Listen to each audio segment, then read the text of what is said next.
Diane Sawyer was from here, and Yep. you worked with Diane Sawyer. What was that like?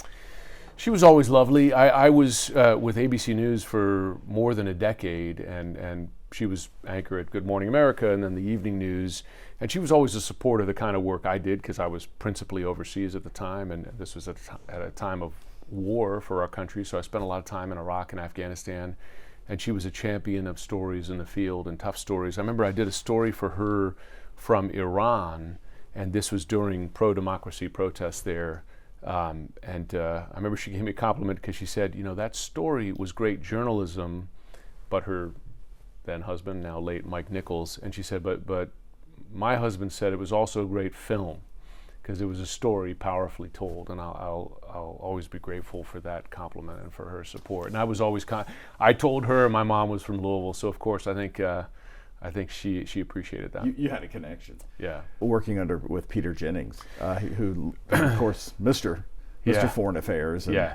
He was a champion for sure because I was going to many of the posts he had been at when he was my age. I would file for him from Beirut. Of course, he spent years there. From Israel, from the occupied territories, all these places that he had been before. And it's interesting, getting Peter's okay to be on his show was not an easy thing to do.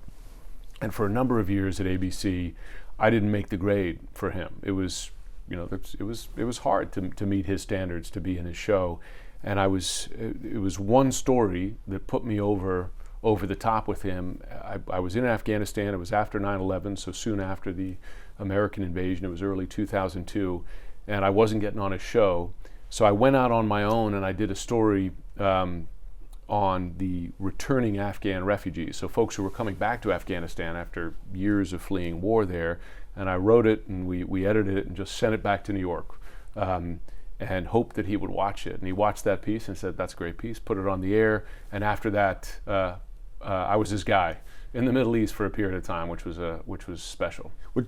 I always thought you sort of modeled your career like him. You two were very similar. Was that the case at all, or does it sound like... I mean, listen, he was damn good at his job, right? I mean, he was a serious journalist. He took the not just the craft of journalism seriously, but the mission.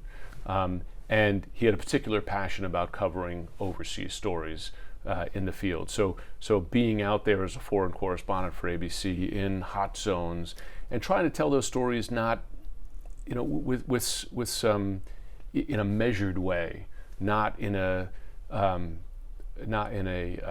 what's the word? With gravitas, and so you're conveying the truth, most importantly, the facts of the situation, giving it some context so people know why it's important, and conveying that you're taking it seriously, because I always think, and I'm sure knowing your career as well, you agree that if you convey seriousness, then the people watching believe it is serious and believe that they should be listening to the story that you're telling.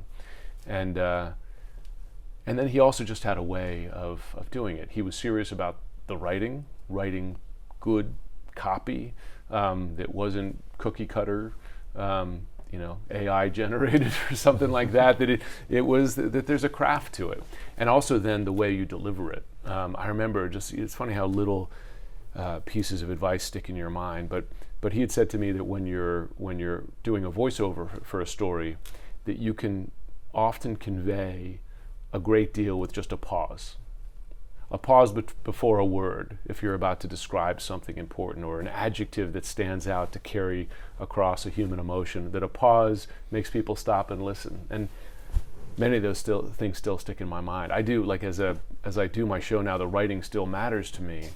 And there are also grammatical things that Peter would not allow in his copy. Some of which were things like never use the passive voice, just passive voice takes the actor out of it. If people were killed, who killed those people, right?